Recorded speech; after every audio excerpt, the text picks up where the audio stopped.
2026 is shaping up to be a wild, multi-genre showcase for what Unreal Engine 5 can really do. And in this video, we're checking out 25 of the biggest new games coming this year that you should keep an eye on. What's up, guys? It's Braz, and here we go.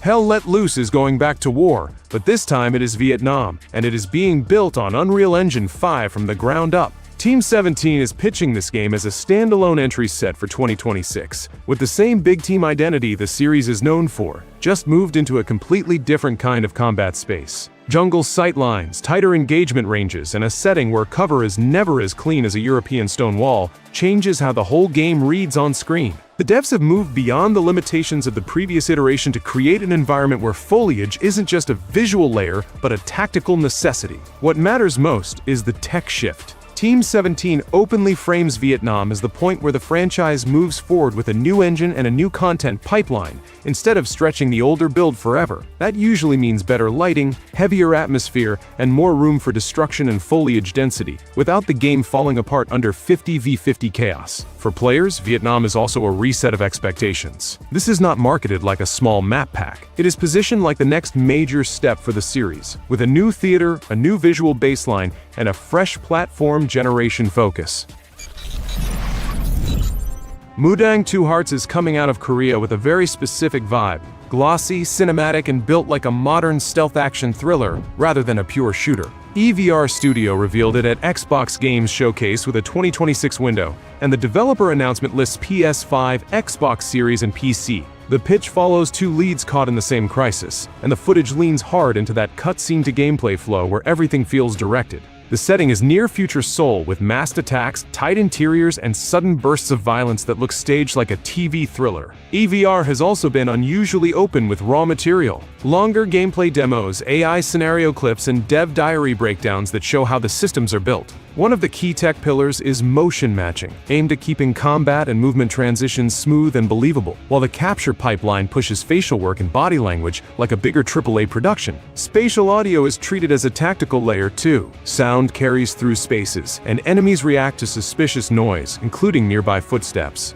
This project calls out a simple point. UE5 does not have to feel heavy when the engineering is sharp.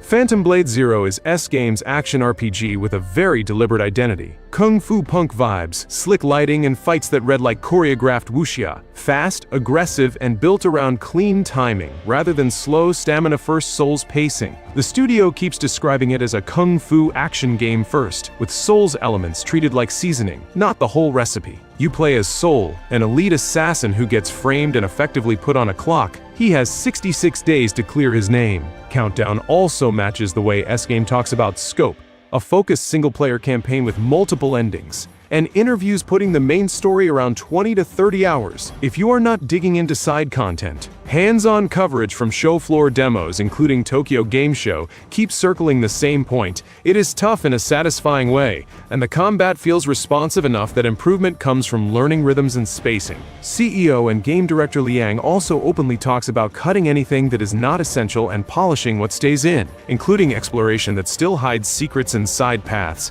but avoids the get lost for 2 hours maze design. Release is now set for September 9th, 2026, with PS5 and PC confirmed so far. Valor Mortis takes the Souls-like formula into first person and drops it into a warped Napoleonic era. One more level, the Ghostrunner studio announced it with a 2026 window and even ran Steam playtest signups early. You play as a soldier of Napoleon's army who gets pulled back from the grave into a Europe rotting under a mysterious plague. Out there, the battlefields are crawling with the plague-ridden abominations of Napoleon's Eternal Guard, and the whole setup leans into alternate history war, turning into a full nightmare. First-person melee lives and dies by readability, so the identity here is close-range impact. Parries, dashes, visceral finishers, and that heavy commitment on swings that looks closer to methodical dueling than to a fast FPS. Combat also is not locked into one lane. Steel weapons and pistols sit next to supernatural powers that can alter fights and open new options. Playtest feedback had a loud downside too: optimization. Stutters and big drops came up a lot in heavier moments, and mid-range setups were not spared. I also played the playtest and can back it up. On an RTX 4060, I had to turn on DLSS and stick to medium settings for it to feel properly playable. But if you set that aside, the game itself felt genuinely interesting, mostly because of that plague-soaked vibe and the whole war turned into horror angle. The Blood of Dawnwalker is Rebel Wolves coming out loud right away. The game is led by Konrad Tomaszkiewicz, one of the key names behind The Witcher 3. The setting is 14th century Europe at the peak of the Black Death, and the story starts with your family being taken, while vampires use the chaos to step out of the shadows and take power. You play as Cohen, a Dawnwalker stuck between two states, human by day, vampire by night, and the design leans into that split as a real gameplay loop. Daytime gameplay focuses on grounded combat and human tools, while the night side pushes mobility and predatory power, including wall-running style traversal and the shadow step move shown in official footage. The big mechanical twist is time. The core objective lives inside 30 in-game days and nights, and major actions can move the clock forward, forcing hard choices about what gets done before the deadline hits. Rebel Wolves also confirm there is no classic main questline structure. You know where the end goal is, and you can go for it early. But the game is built around the consequences of how you spend time, who you help, and what you sacrifice on the way. The game is officially announced for 2026 on PS5, Xbox Series, and PC. Star Wars Galactic Racer is finally giving the franchise a fresh racing lane, and the official pitch is surprisingly specific. Secret Mode says it is launching in 2026 on PS5, Xbox Series, and PC, developed by Fuse Games in collaboration with Lucasfilm Games. It is framed as a runs-based, high-stakes racer born in the Outer Rim, with an underground league vibe and a revenge-driven story hook built around reputation and survival. Fuse Games is staffed with veterans from Burnout and Need for Speed, so the project comes in with real racing DNA behind it, not just a Star Wars coat of paint. The structure is built around variety, different classes of repulsor vehicles with distinct handling, from nimble skims to heavier land speeders, and you make meaningful upgrade decisions during the run. Instead of a fixed championship ladder, the game is pushing a loop where each attempt can play out differently depending on what upgrades you take, what risks you accept, and how you manage the pressure. So the vibe is less classic pod racing nostalgia and more a modern, high-stakes racer that uses Star Wars as a setting for a new format.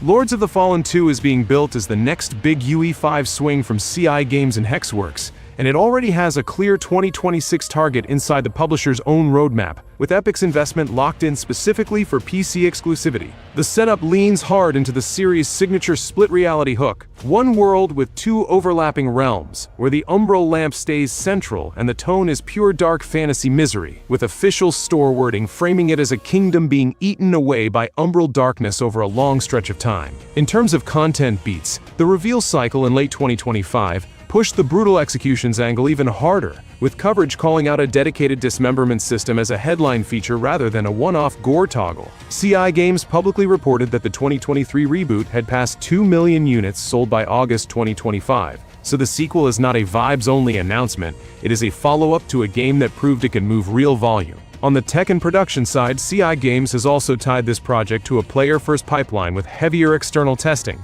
and a stated focus on reducing friction points like onboarding and controls. You'll be able to play the second part on PS5 and Xbox Series, and on PC only via the Epic Games Store.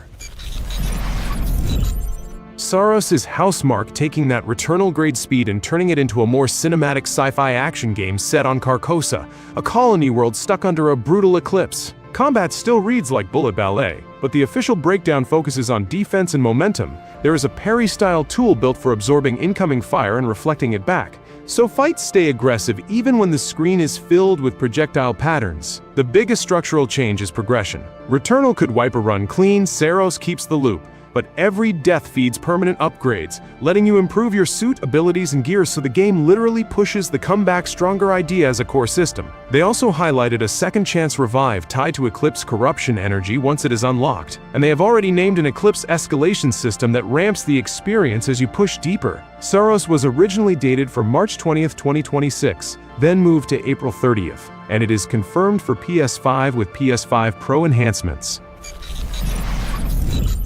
Cthulhu: The Cosmic Abyss goes for Lovecraft in a near-future frame instead of vintage cosplay, The game is set in 2053, with a global resource crunch pushing corporations deeper into the ocean, right up to the point where deep-sea mining turns into something much worse. You play as Agent Noah, a secret Interpol unit focused on occult cases, sent to investigate the disappearance of miners at the bottom of the Pacific. He is not alone. The game pairs him with an AI companion called Key, and Key is not just flavor. It is built into the investigation loop with tools like sonar that can highlight clues and details that are easy to miss with the naked eye. The structure leans into exploration and puzzle solving with choices that branch the story, while the sanity angle is treated as a real pressure point as Cthulhu's influence blurs the line between reality and hallucination. The release date is locked for April 16, 2026, and it is coming to PS5, Xbox Series, and PC.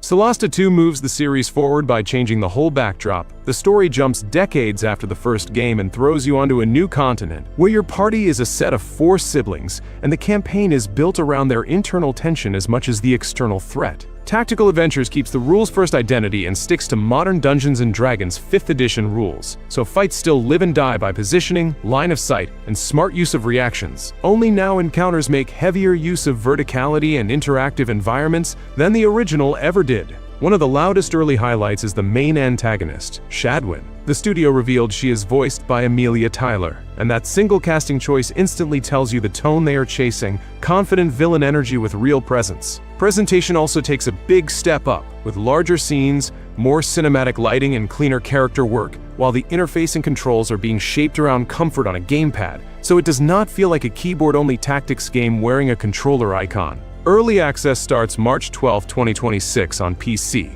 which makes this sequel the kind of project that grows in public, with systems and balance evolving alongside the community.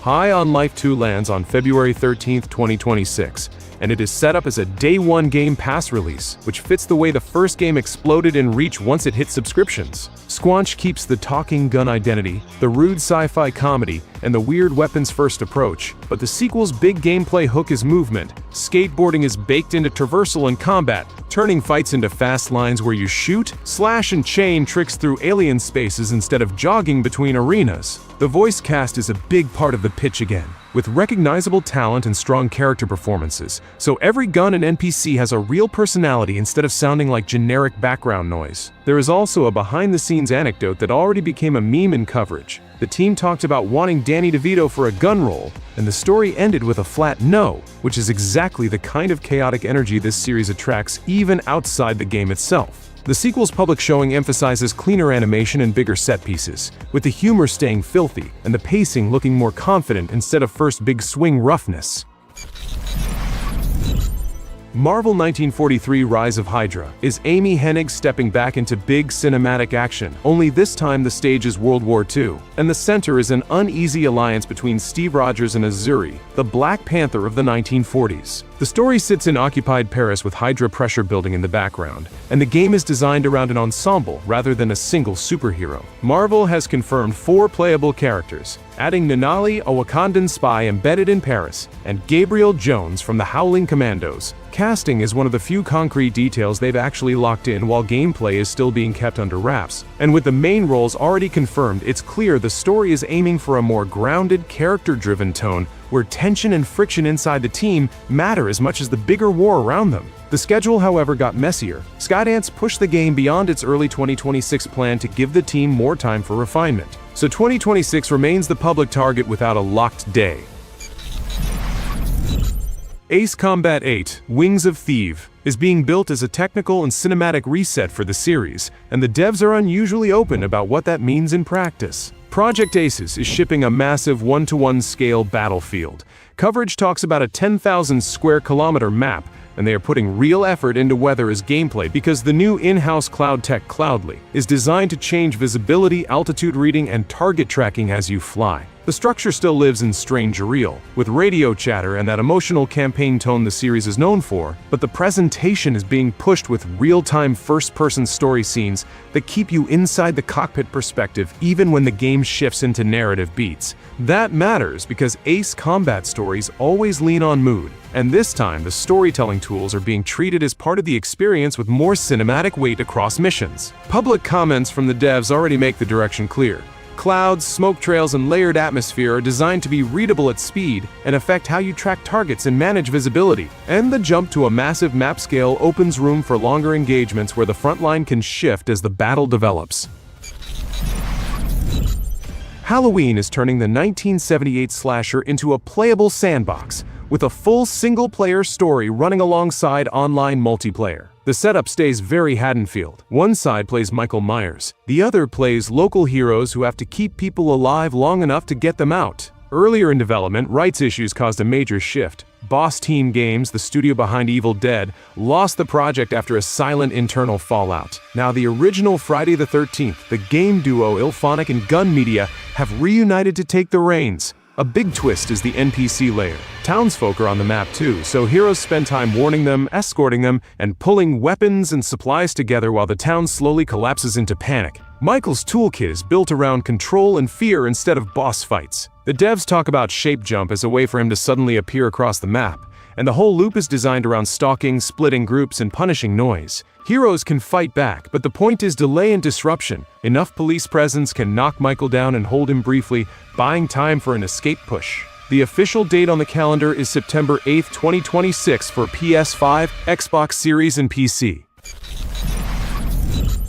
Tides of Annihilation sells its hook through the setting first. A modern London shattered by an otherworldly tide, with Arthurian mythology bleeding straight into the streets. The combat pitch is built around a single lead who fights alongside spectral knights, treating them like real combat partners. Call-ins, synchronized attacks, and timing-based pressure that makes the fights look choreographed without turning them into cutscenes. The standout promise is scale and pace. This is not framed as a slow grind, it is framed as a stylish action game where parries, aggressive strings, and quick positioning matter, and where boss encounters lean into myth-sized presence. Public showings put a lot of attention on how cleanly the animation reads in motion and how tightly the camera stays on the action, even when the battlefield gets busy. Tencent currently owns 90% of the rights to the IP, which provided the massive budget needed for its dimensional combat mechanics, where bosses like the Witch Tyranno can fold the game world into parallel mirror realms. Despite the Souls-like visual aesthetic, internal playtests describe it as a pure action-adventure title, more akin to Devil May Cry or Bayonetta in terms of speed and combo-heavy gameplay. Right now there is no exact date, but the devs themselves said their goal is to ship the game in 2026, and based on the footage we have already seen, it is looking solid. Styx is back for another heist, and this time Cyanide is leaning into what the series does best. Stealth, dirty tricks, and that greedy goblin energy where every mission feels like a robbery that went sideways. The hook is Quartz, a new insanely valuable resource that has everyone in the world losing their minds, and Styx shows up to steal it, while humans, elves, and orcs tear each other apart over control. Instead of one straight corridor campaign, the game is built around 3 big open environments with vertical routes and tool-based progression, a glider for aerial movement, a grapple to snap to hard-to-reach spots, and claw climbing to scale structures fast. On the ability side, Blades of Greed mixes amber powers like invisibility and cloning with quartz tricks like mind control and time shift style manipulation, so plans can pivot mid-run when a patrol breaks. Add crafting for gear and potions, and you get a sequel that doubles down on improvisation, where the cleanest run is usually the one that adapts the quickest. The release date is set for February 19, 2026 on PS5, Xbox Series, and PC, after the game was pushed back from its earlier 2025 window. Directive 8020 pushes the dark pictures into full sci-fi paranoia, with a crew on a deep space mission discovering an organism that can copy humans and slide into the team unnoticed. The tension is built around trust breaking down in real time, who is still themselves, who is compromised, and how fast a bad decision can turn a contained situation into a ship-wide crisis. A key mechanical shift is that the threat is no longer wait for the next scene. Supermassive has been talking about more active danger, timing, and moments where a single mistake escalates instantly. Stealth is now a tactical necessity, as the alien stalkers can emerge from vents and react to the beam of your shoulder-mounted flashlight. They also keep leaning on their branching structure, with turning point-style tracking that highlights where the story split and what choices triggered the damage, so the game is designed to be replayed with a clear map of consequences. The project has faced delays, originally targeting 2025 but now locked for the first half of 2026 to ensure the ray tracing and metahuman facial animations meet the high fidelity required for this new sci-fi direction. Code Vein 2 keeps the series' signature mix of fast melee, partner-driven combat, and blood systems, then adds a bigger narrative swing by tying the story to time manipulation. The official framing talks about jumping between eras to change outcomes for revenants and the world around them, which is a clean excuse to remix locations, enemies, and boss encounters without losing the identity of the first game. The buddy structure stays central, with the game still built around fighting as a duo, coordinated pressure, saves, and combo flow that makes encounters feel more tactical than a simple dodge and swing loop. On the customization side, the series' build obsession is clearly intact. Weapon styles, blood-based abilities, and loadout tuning that lets the same fight play out very differently depending on how the character is configured. Bandai Namco has set January 30th, 2026 for the return of its anime Souls-like. There's also a character creator demo dropping on January 23, and your created character can carry over into the full game, so you've got a full week to perfect your Revenant's look before the blood drinking starts.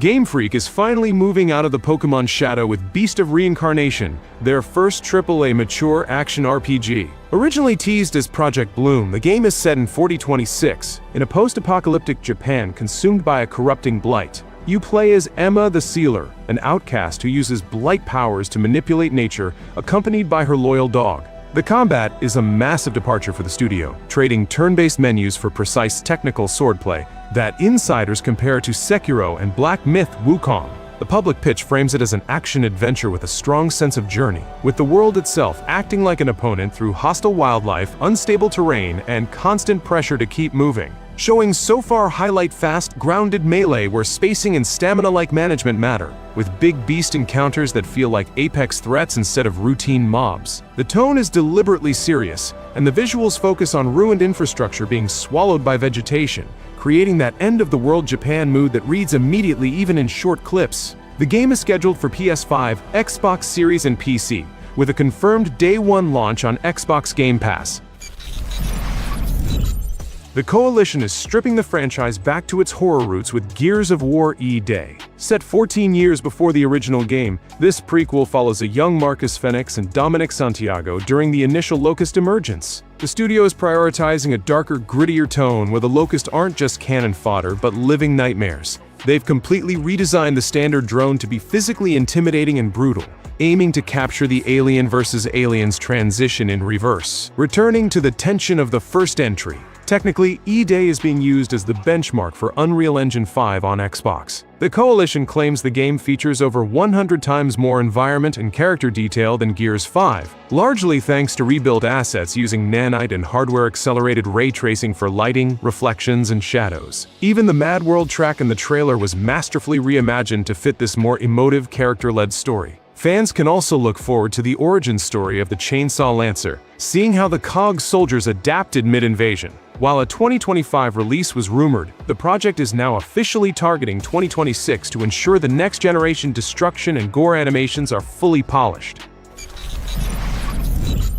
Mortal Shell 2 is a massive step up for Cold Symmetry, representing the biggest investment publisher Playstack has ever made. Building on the success of the 2020 original, this standalone sequel moves from a tight indie scope to a densely packed open world. The core body possession mechanic returns, but with a twist. You play as the Harbinger, traversing through more than 60 dungeons and leveraging the shells of fallen warriors to gain entirely new skill sets. The combat is described as faster and more intense than its predecessor, incorporating wild new ranged options like machine gun crossbows and shotgun-style firearms. The dark fantasy setting is even more grotesque, with the reveal trailer showcasing over-the-top enemies like a giant armored snail. The 30-person team is focusing on unrestricted exploration, where your choices in which shells to inhabit dictate the narrative path. Beta signups are already live on their official website, as the studio wants to fine-tune the hardened mechanic, the ability to turn your skin to stone, to balance the increased enemy speed. This sequel aims to prove that the small studio punching above its weight class identity hasn't been lost, despite the significantly larger scale. Frogwares is undergoing a total genre shift with The Sinking City 2. While the first game was a detective adventure with horror elements, the sequel is a full-blown survival horror experience built on Unreal Engine 5. Set in the 1920s city of Arkham, an iconic Lovecraftian location, it features a standalone story separate from Charles Reed's journey. The biggest change is the focus on combat and exploration, with the investigative work now being entirely optional. The development story is one of extreme resilience. Based in Ukraine, Frogwares had to put pre-production on hold in early 2022. They are now working under constant drone and missile attacks, dealing with frequent power outages that have inevitably pushed the release to the first half of 2026. Despite these conditions, the Kickstarter for the game raised 4 times its goal in days. Technically, the flood mechanics are more dynamic. Rising waters will physically alter locations as you progress, revealing new monsters like the deep ones. For those who enjoy the detective side, investigating clues will still yield better gear and lore, but it's no longer a requirement to finish the nightmare. Subnautica 2 is shaping up as a real new chapter instead of a safe repeat, and the biggest headline is co-op support baked in from the start, with up to 4 players exploring together while still keeping a full solo option. The official messaging frames it as a new world with new ecosystems, so it's not a return trip to familiar biomes, it's a fresh planet with its own rules, predators, and progression surprises. The structure still revolves around the series' strongest loop: scanning, crafting, and gradually building a base that turns panic into control, and then turning control back into fear the moment you dive deeper than your equipment can handle. The difference is that shared exploration changes the rhythm, because roles emerge naturally. Building, scouting, resource runs, and someone has to keep the lights on logistics. Release is planned as an early access launch in 2026 on PC and Xbox Series, with Xbox positioning it inside the game preview pipeline and day one availability through Game Pass when it hits that stage. Fate Trigger is Tencent's massive push into the anime-styled tactical shooter market. Developed by Seroasa Studios, it's a hero-based battle royale powered by UE5, featuring a dynamic world of floating islands. The game made waves during its closed beta, attracting hundreds of thousands of players with its high-fidelity character designs and scientifically sound weapon handling. The devs explicitly stated they experimented for months to ensure characters could move realistically while maintaining a stylized anime look. Technical focus for the PS5 version includes full support for adaptive triggers, haptic feedback, and gyro aiming, built to bridge the gap between console and PC competitive play. Game design goes with a shorter-than-average time to kill, but it makes up for it with 8 vs 8 team deathmatch modes for practice. A new map, Blightfront, introduces 13 urban zones designed for intense close-quarters combat. Seroasis is already positioning the title as an esports contender, testing professional tournaments during the beta phases. Account progress will carry over between PlayStation and PC when early access launches in first quarter 2026. Team Kill Media, the studio behind Quantum Error, is back with Code Violet, a dinosaur survival horror that wears its Dino Crisis inspiration on its sleeve. You play as Violet Sinclair, navigating a research facility infested with velociraptors and a massive T-Rex. The standout feature is a psychological fear system, where Violet's mental state actively distorts the environment and player perception of threats. The story jumps to the 25th century colony Aeon on TRAPPIST-1E, where humanity fights sterility by literally pulling women from the past. That time travel setup is baked into the game's official premise. Also worth reminding PC players that they won't be able to play Code Violet, at least at launch. The devs openly said they're skipping a PC release to prevent vulgar mods of the characters, which comes off as especially weird when you look at some of the outfits included in the deluxe edition. We already covered how much backlash and debate that sparked in earlier videos, so no need to go back into it. For PS5 owners though, this one lands as the platform's first console exclusive of the year. Tarsier Studios, the brilliant team behind the first 2 Little Nightmares, has officially crossed the finish line with Reanimal. The developers confirmed that the final master version of the game was completed as of December 2025, which effectively locks in its February 13, 2026 release date without any risk of further delays. This spiritual successor is a cooperative horror adventure following a brother and sister through a literal animal hell to save their missing friends. Unlike their previous atmospheric puzzles, Reanimal places a heavy emphasis on seamless co-op, both local and online, with a campaign estimated to last over 10 hours, significantly meatier than their past titles. The transition to Unreal Engine 5 has allowed for a more visceral camera system and grotesque, larger-than-life creature designs that populate the island. A rare fact for Nintendo fans, while the game arrives on PC and current consoles in February, a version for the upcoming NS2 is already confirmed, with a dedicated demo planned for that specific hardware. The current demo on existing platforms has already received high praise for its oppressive atmosphere, proving that Tarsier still knows exactly how to tell a disturbing story without saying a word. And I can't not include one more game on this list. It's something I played back when I was a kid. Carmageddon Rogue Shift is 34 big things taking the series' car combat chaos and rebuilding it around a run-based campaign set on Earth in 2050, where wars, disasters, and a corporate food supplement helped trigger the mutation outbreak that turned most people into the Wasted. So these deadly races become the last shot at reaching a spaceport beyond the mountains. Your car is treated like the main character, with 15 unlockable vehicles that all feel different thanks to their drivetrains, weight, suspension, and steering response, and the build system goes hard with 13 weapon classes and 80+ perks that can stack into ridiculous synergies, like turning a single boost canister into a shredding death roll, multiplying missiles off one shot, or converting nearby explosion damage into repairs. The loop is designed around constant pressure because opponents are meant to drive like they're racing for salvation, and some of them show up in colossal war rigs that play like boss fights. Each run reshuffles the layout and rewards, and even when you wipe, B-Coins let you unlock permanent bonuses so the next attempt starts a little stronger and a little smarter. For a franchise that got infamous in the 90s for its gleefully tasteless tone and censorship drama, Rogue Shift keeps that same dark edge, just filtered through zombies, corporate rot, and pure metal-on-metal violence. Release is listed as February 6, with PS5, Xbox Series, and PC confirmed, and Switch 2 also named in a 2026 platform lineup. Also on the 2026 radar, there are 2 more releases from Kakao Games, Chrono Odyssey and Arca Age Chronicles, but I didn't include them in this list because we still don't have any real concrete release details, aside from their financial reports, which only point to a second half 2026 launch window for both projects. Drop your thoughts in the comments. What are you most hyped for this year, and which of these games looks like the one that's actually worth opening your wallet for?